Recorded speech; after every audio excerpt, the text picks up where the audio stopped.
Shalom kekasih Tuhan. Hari ini kita bersyukur untuk pertolongan Tuhan bagi hidup kita. Kita akan membaca di dalam kitab 1 Samuel pasal 7. Hari ini kita sudah melangkah di pasal yang ke-7. Kita akan melihat di dalam 1 Samuel pasal 7 ayatnya yang ke-8. Saya akan bacakan bagi kita. Lalu kata orang Israel kepada Samuel, "Janganlah berhenti berseru bagi kami kepada Tuhan, Allah kita, supaya ia menyelamatkan kami dari tangan orang Filistin." Bapak Ibu Saudara yang dikasih Tuhan, hari ini kita akan belajar bagaimana saat itu terjadi pertolongan Tuhan bagi bangsa Israel. Dan hal yang sangat luar biasa saat mereka berkumpul bersama-sama di Mispa. Maka saat mereka berkumpul, saat itu juga masalah, yaitu bangsa Filistin malah tambah, bukannya lari, tetapi malah tambah datang mendekat. Ya.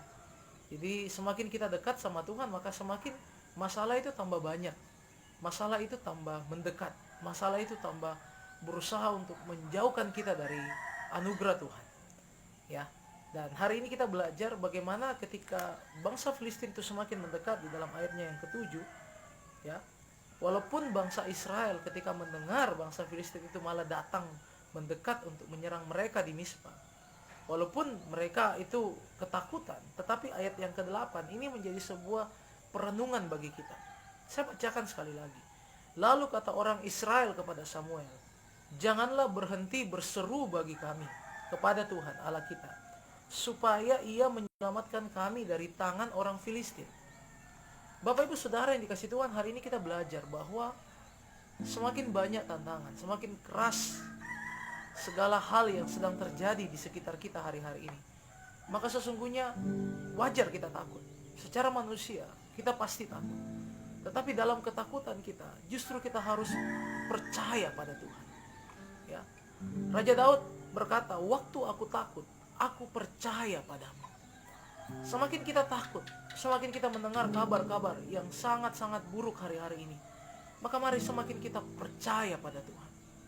Dan hari ini kalau kita melihat Samuel, seakan-akan sudah tidak ada lagi di dunia ini, Bapak Ibu Saudara.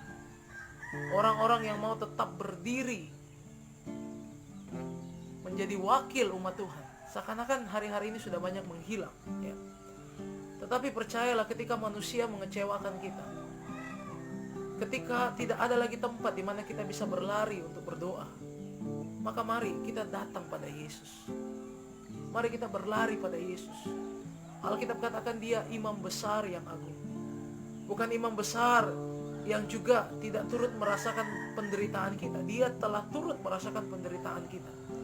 Dia tahu rasanya sakit. Dia tahu rasanya ditinggalkan. Dia tahu rasanya dikecewakan.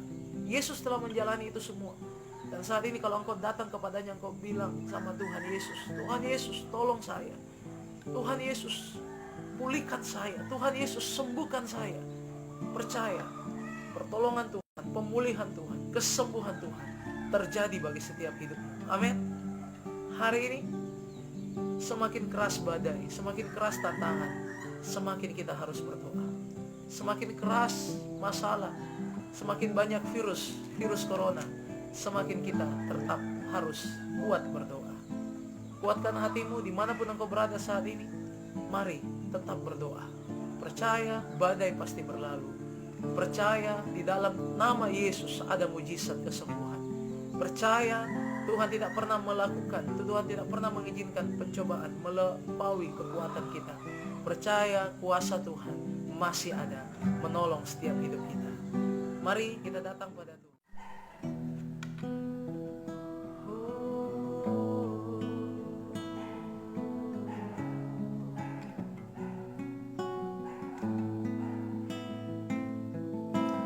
Engkaulah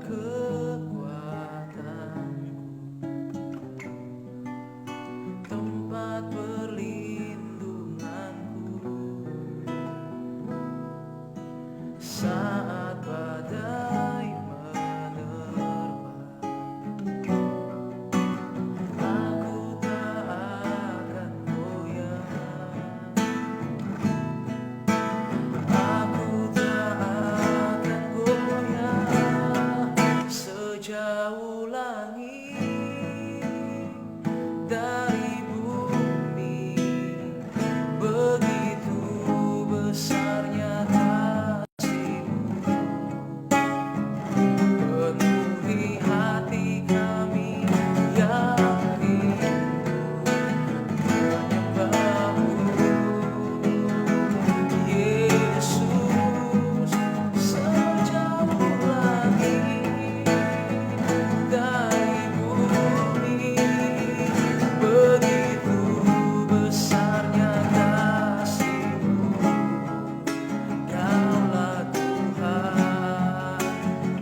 kasih-Mu.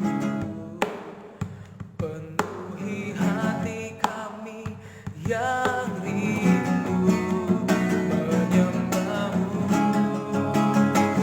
Yesus, sejauh langit dari bumi, begitu besarnya kasih-Mu. Engkaulah Tuhan, kekuatanku, sukacitaku. Percaya semakin keras tantangan, semakin berat pergumulan yang sedang kita alami, semakin kita takut, semakin kita harus kuat untuk percaya pada Tuhan. See you next time. Tetap sehat, tetap semangat, tetap bersuka cita. Badai pasti berlalu. Pertolongan Tuhan itu pasti bagi hidup kita. See you next time. Dadah.